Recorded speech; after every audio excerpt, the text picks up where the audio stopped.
عبداللہ بن ابی، اور جس دن وہ مرا ہے ان کے بیٹے آ گئے، یا رسول اللہ میرے ابا کو کفن کے لیے کرتا دے دیں گے؟ ہم نے کہا ہاں دے دوں گا۔ یہ کون ہے جس نے اماں عائشہ پہ تہمت لگائی تھی؟ یہ وہ آدمی ہے۔ سوچو صحیح، منافقت کو ایک طرف رکھ دو، سب سے پیاری بیوی، اور آپ کہہ رہے ہیں دے دیتا ہوں۔ تم سوچو تو تمہاری بیٹی پہ تہمت لگا دے، تمہاری بیوی کے تہمت لگا دے پاکیزہ عورت پر، تم اسے قتل کرنے کے پیچھے پھرو گے یا کم از کم زندگی بھر کا بائیکاٹ کرو گے؟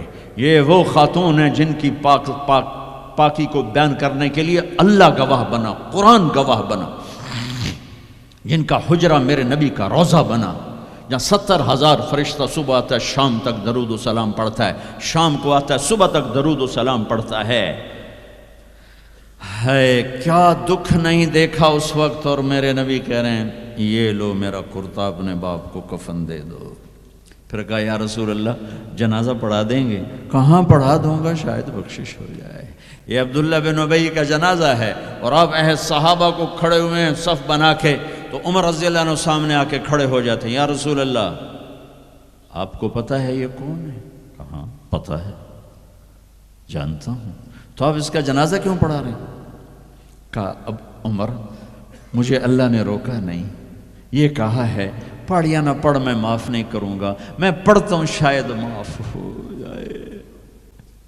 پھر کہا میرے اللہ نے کہا ہے 70 دفعہ بھی تو ان کے لیے دعا کرے گا تو معاف نہیں کروں گا۔ میرے نبی نے کہا اگر میرا اللہ یہ کہتا کہ تو اس کے لیے اگر 70 دفعہ دعا کرے گا تو میں معاف کر دوں گا، تو میں اس کے لیے 70 دفعہ دعا کر دیتا۔ تم نے کیا کر دیا؟ پھر آپ نے جنازہ پڑھایا،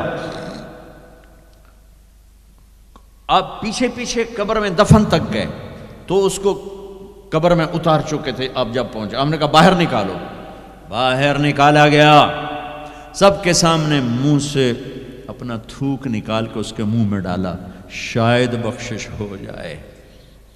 100 منافقوں نے کلمہ پڑھا یہ منظر دیکھ کر۔